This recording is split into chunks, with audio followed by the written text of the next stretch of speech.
Welcome to our online service. I'm glad that you joined us today.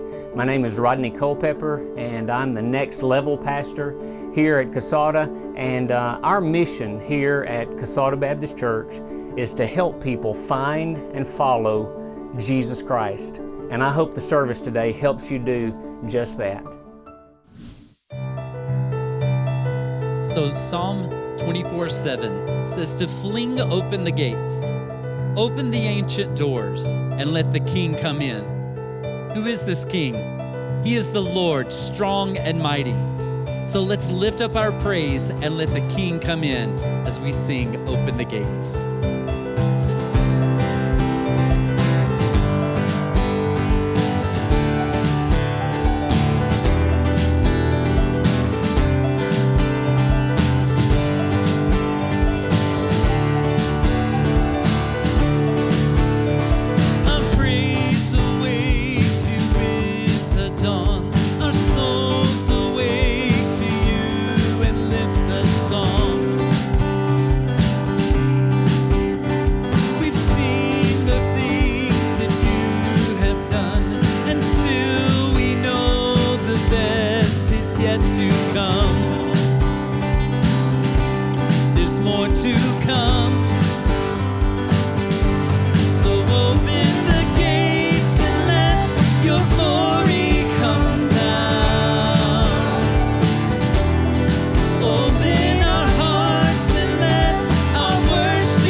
answers only you provide, 'cause you know just what we need before we say a word. You're a good, good Father.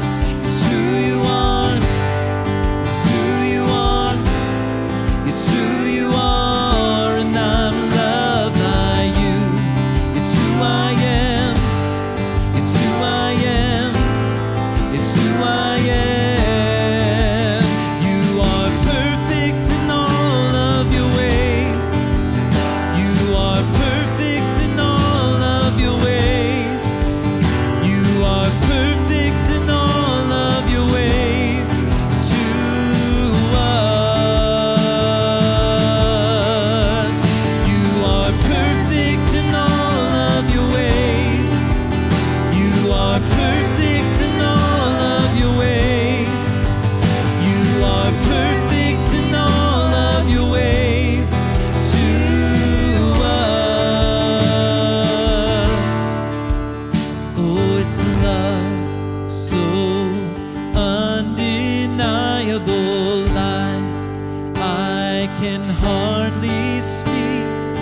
Peace so unexplainable. I can hardly think as you call me.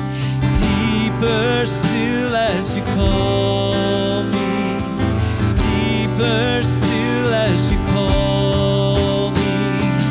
Deeper still into love. Love, love, love. You're a good, good Father. It's who you are. It's who you are. It's who you are, and I'm loved by you. It's who I am. It's who I am. It's who I am. You're a good, good Father. It's who you are. It's who you are.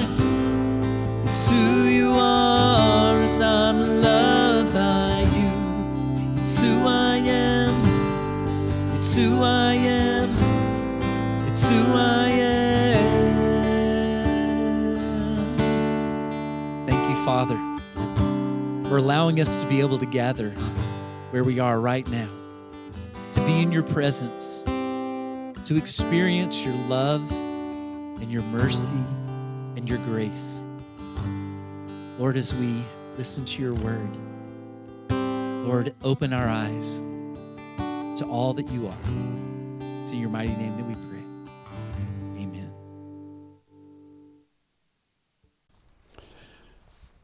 Good morning. For our deaf sermon, go right now to our deaf ministry page.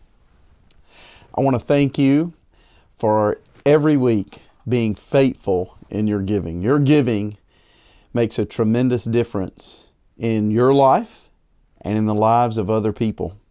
And so I just want to thank you for giving, whether you're giving online or texting to give or mailing it in or dropping it off by the office or dropping it in the baskets at church.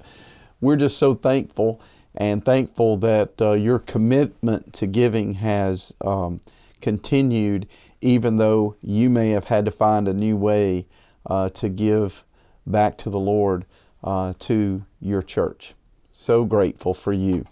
I'm also incredibly grateful for D-Now Weekend. You saw me wearing a t-shirt last weekend for our big Disciple Now Weekend for our teenagers, where 13 teenagers gave their hearts to Christ. And I asked you last week to really pray for them, especially to pray that those lives that were changed, not only those 13, but maybe others who made specific commitments to grow in their faith, would continue to pursue that, and that transformation would really solidify in their life and take root in a way that would be life-changing for their entire future. So I'm so thankful for that time together. And I'm also thankful that we've shifted gears a little bit with our on-campus meetings. We have been for months meeting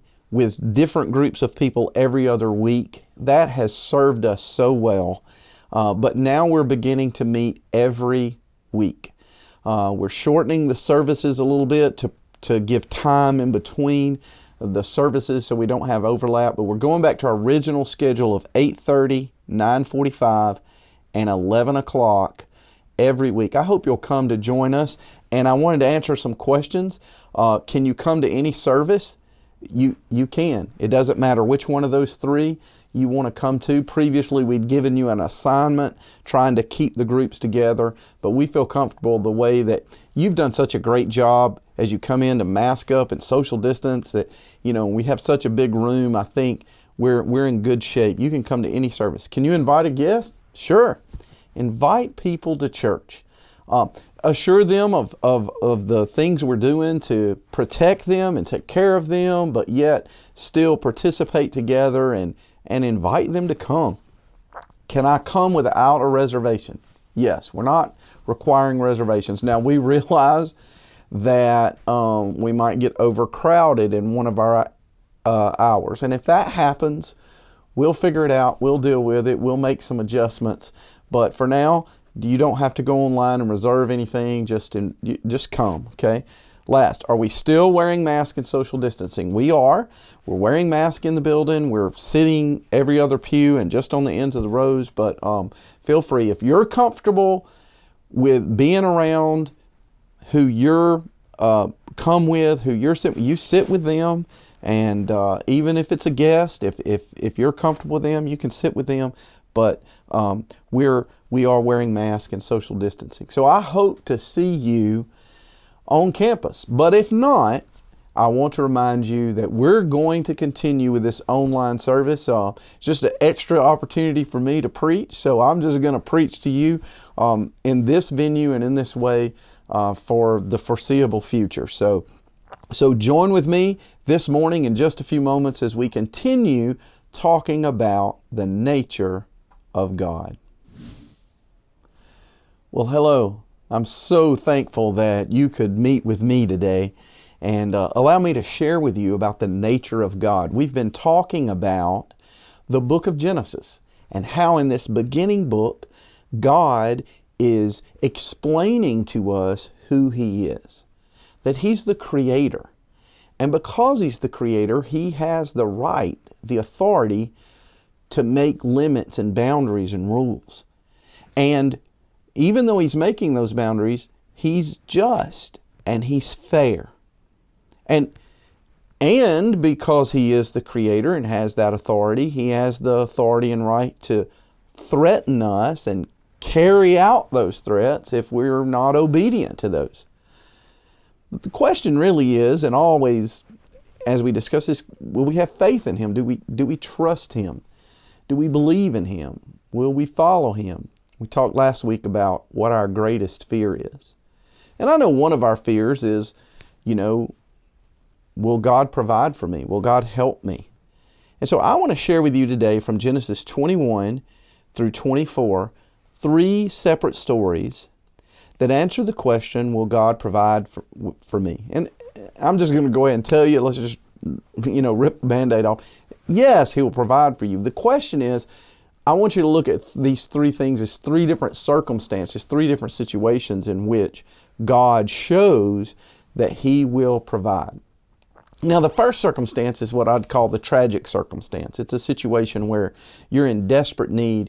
You're in a very difficult situation. Your back's against the wall. It's life or death. And will God come through? Is God capable? Will He come through in those kind of situations? Now, this story is about Hagar and her son Ishmael. So, if you recall, we talked about Abraham and how God promised Abraham that he and his wife Sarah would have a child, and that child would be his heir and inherit the land God had promised them. But they were getting really, really old. They were well past childbearing years, and their faith was, they were struggling with it. And in one of those times when they were struggling, they came up with their own plan instead of waiting on God because, didn't think God was going to come through. And so they decided to have a child through a servant girl. Her name was Hagar. The child was Ishmael. And, this was not God's plan. And after the fact, it became a real problem. Let me show you how it kind of developed. Sarah said to Abraham, "Get rid of that slave woman and her son, for that woman's son will never share in the inheritance with my son Isaac." So after Sarah had her son, there was all this tension between her and Hagar, and the firstborn and the secondborn, but the secondborn was the promised child of God, all that kind of stuff. And so there was tension. She's like, get rid of him. And he does. He literally sets the boy up on Hagar's shoulders, it says, and gave her a thing of water, sent her off into the desert. And she goes off into this desert, and eventually they run out of water. They're just seeking civilization, and it gets to the point where they're at the point of death. And she sits her son down under a tree and goes off and says, I can't watch him die. And he's crying under that tree. And it says that God heard the boy crying. And the angel of God called to Hagar from heaven and said to her, "What's the matter, Hagar?" What question is that? What's the matter? "Don't be afraid. God has heard the boy crying as he lies there."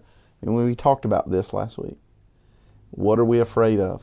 It always drives us, right? Don't be afraid.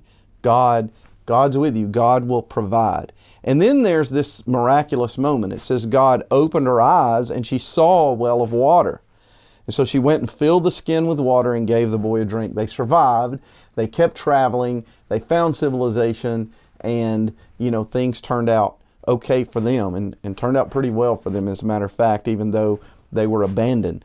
So the question I have is, where's the miracle? Did God just create a well out of nothing, or was the well there all along and she just couldn't see it, and he unveiled it so she could see it, made it apparent to her? Did God not guide them then to the right spot where that's where the well was, and at the right moment showed it to her, and just miraculously she ended up where she was supposed to be? And consider, God is providing and rescuing them.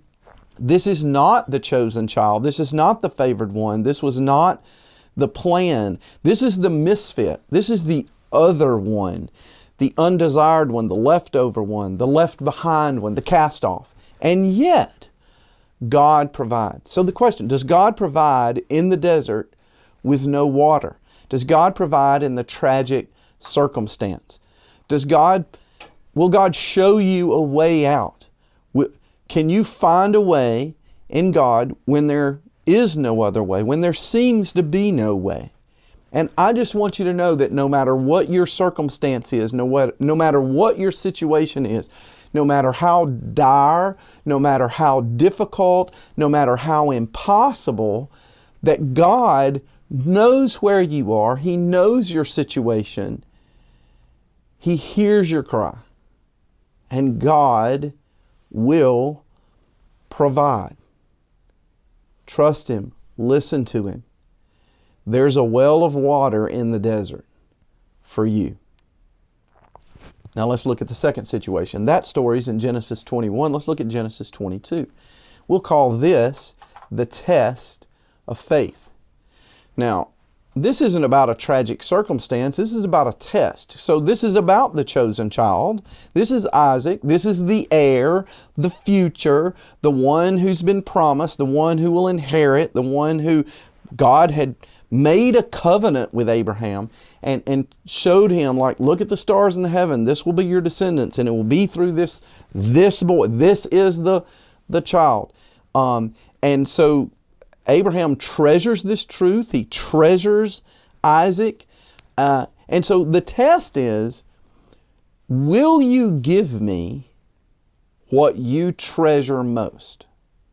As we talked about last week, that, what am I most afraid of? Well, many times what we're most afraid of is losing what we treasure most. So the question is, from God, am I number one? Do you treasure me most? Well, it's really easy not to, especially when it comes to our children and things and people that we love. But That's what God required. And it seems kind of crazy, but that's why God was asking him. Sometime later, God tested Abraham. He said to him, Abraham, here I am, he replied. And God said, take your son, your only son, whom you love, Isaac, and go to the region of Moriah. That area. Doesn't tell him a specific spot yet, but go to that region. Sacrifice him there as a burnt offering on a mountain I will show you. It's crazy. What do you mean? The interesting thing about this is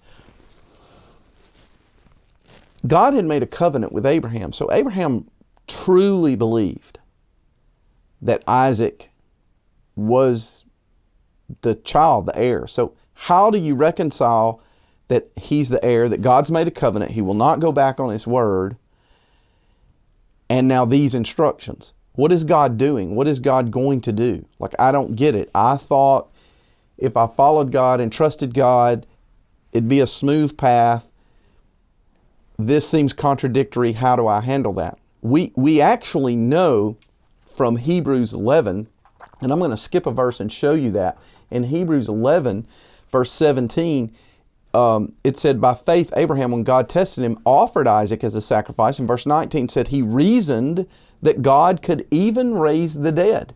So it's as if Abraham's like, I can't reconcile this, but I know Isaac is the child. So if he's asking me to sacrifice him, then his plan must be to raise him from the dead. He had such belief, such faith that God would do what he said, and God had made a covenant with him that this is what God would do. So this is the test. God asks us for things like, do you truly love him? Is he first? Can he trust us with even more, with even greater? I don't know what it'll be for you. It could be money. It could be resources. It could be your time. It could be risking failure or risking embarrassment. It could be your comfort. It definitely could be a relationship. It definitely could be your children. Would you give up things and people and situations that mean so much to you because God means more and you trust him? He has said he will provide. He has said he loves you. He wants best for you. He has said he will not leave you or forsake you. He's promised you. What will you do? Well, we know in verses 7 and 8, as they got to the place, they gathered wood, and Isaac spoke up and said to his father, Father, yes, my son. He said, the fire and the wood are here, but where's the lamb for the burnt offering? And Abraham answered, God himself will provide the lamb for the burnt offering, my son. And they went on together. Now, in my mind, I picture that Abraham had many conversations with Isaac about he is the promised child and the miracle of his birth and why they're so old and having him, and how God had miraculously provided, how angels had come to tell them, how God had made a covenant, and he'd probably sat out and showed him the stars and says, God says, this is the number of our descendants, and showed him the land. This will be your land, son. And they'd walk the land, and in this moment saying, I don't understand what God is doing, but you are the promised child. Don't worry, have faith. And it's this incredible moment that I can't even understand. But I know in this moment that as he prepared to offer his son, God opened his eyes. And there was a ram caught in a bush. Now, I'll ask the same question as I did about the well. Was the ram always there, or had it miraculously appeared there? Was it there and had been quiet and still the whole time? But, and now God shows him that it's there, but it's just in that moment. I also picture, everybody wonders, it says that as he began to down thrust, that the angel stopped his hand. I always picture, Abraham was old. He's over 100 years old. He's a really old dude. And he is, I'm picture like being old and maybe it's my back. I don't know what happened, but he stopped him right at that moment. And then he heard the ram. God provided. And in that moment he knew, it's not that God's going to raise Isaac from the dead.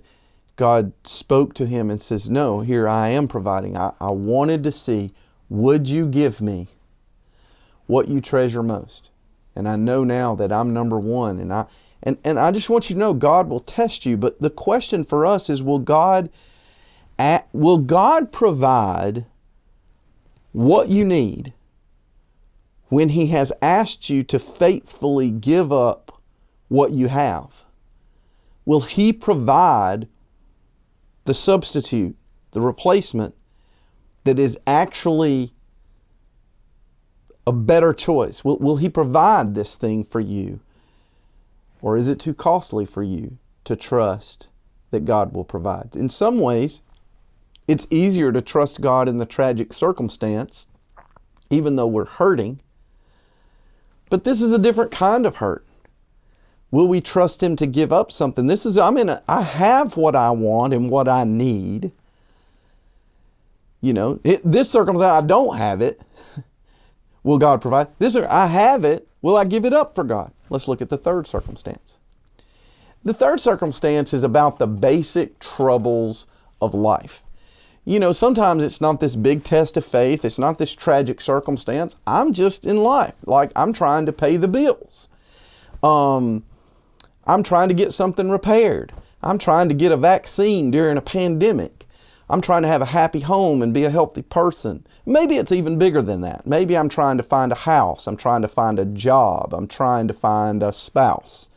What is it? Well, in our story, it is about finding a wife. Finding happiness and joy and the right person. It's about finding a wife. Now, in their culture, usually the parents would play a huge role in finding a spouse for their child. Well, Abraham is elderly and he has a tough situation. He lives in this area where the people all around his land are pagans. They don't worship the Lord, and he is vehemently against his son marrying a pagan woman. He wants him to marry a girl who's been raised right. She trusts the Lord. She knows the Lord. He knows the difference that will make. And so, but in order to find that person, he needs to go back to the area where he grew up, where people worship the Lord. And it's a long journey, and he's old. He can't make the journey. So he sends his servant. What a job for this guy. And he tells him, I want you to swear by the Lord, the God of heaven and the God of earth, that you will not get a wife for my son from the daughters of the Canaanites, among whom I'm living, but will go to my country and my own relatives and get a wife for my son Isaac. All right, so the servant asks, well, what if I go and I find somebody, but she's not willing to come because she hasn't met your son, and they're not willing to let her come? What if she's not willing? And he said, okay, second rule, you are not taking my son away from this land to go get her, okay? Because this is the land that God has promised. So she has to come here. So you got to go find her and you got to bring her here. Well, this is the ultimate blind date, right? Like, how is this going to go down? Can God, we always like, how am I going to find somebody? I live in this, small town, or what? Like, how's this going to work? Is God so tied up? Can God not find somebody? Can God not help you find the job, the whatever, the things we're looking for? Can God not do those things? That's the question. Will He? So, the story is the servant goes. He travels all the way. He's praying, Lord. And he gets to a well in that hometown area, and he says, Lord, show me a sign. Bring me a woman who has the right attitude, a servant's heart, that she'll give me water when I ask for it as a traveler. And she'll also water my camels. Now, that's a lot of water and a lot of work. So she's got a good work ethic. She's servant-hearted. Show me that. Sure enough, that girl shows up. Her name's Rebecca. And she's also beautiful. And she offers him water. And she waters his camels. And then he says, tell me who your father is and who you belong to. And turns out she's a member of their family. She's a cousin, And so he goes back and tells the story to her father. And, And amazingly, she's willing. You know, like I said, the ultimate blind date. This is the ultimate blind proposal, right? She goes back with him and marries Isaac. And so I want you to note this. She was raised right.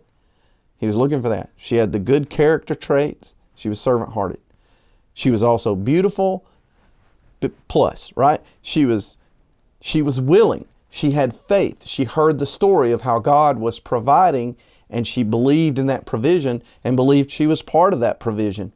So, you know, who knows? Maybe she's praying as well for that spouse and that person and that, you know. So will God provide? Not just in emergencies, not just in the examinations or the tests of life, but will God provide when it comes to issues of peace and joy and happiness?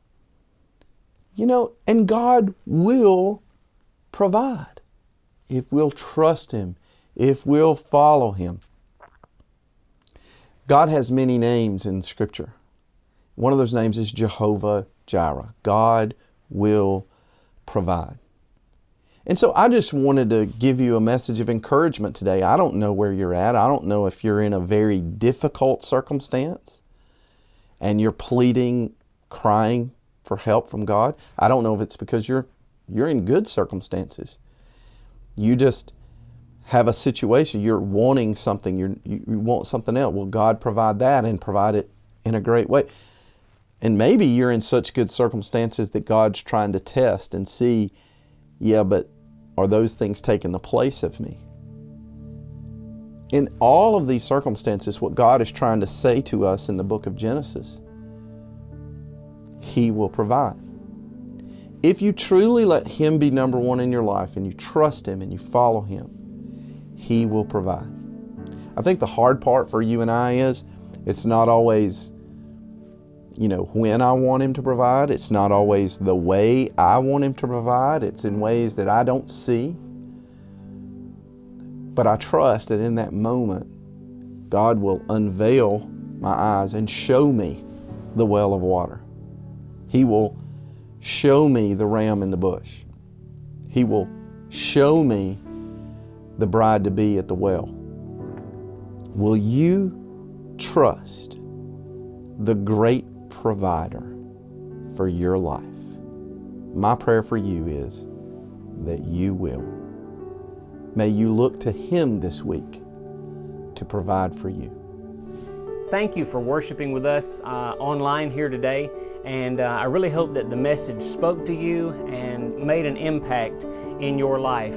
If you'd like to connect with us here at Casada, you can go to our church website. Just click on the About tab, and you can find all kinds of information there. If you slide over to the Give tab, then that'll give you some information about how you can support our ministry here at Casada, if you're interested in doing that. And of course, while you're online, you can check out all of the activities that are going on here at our church.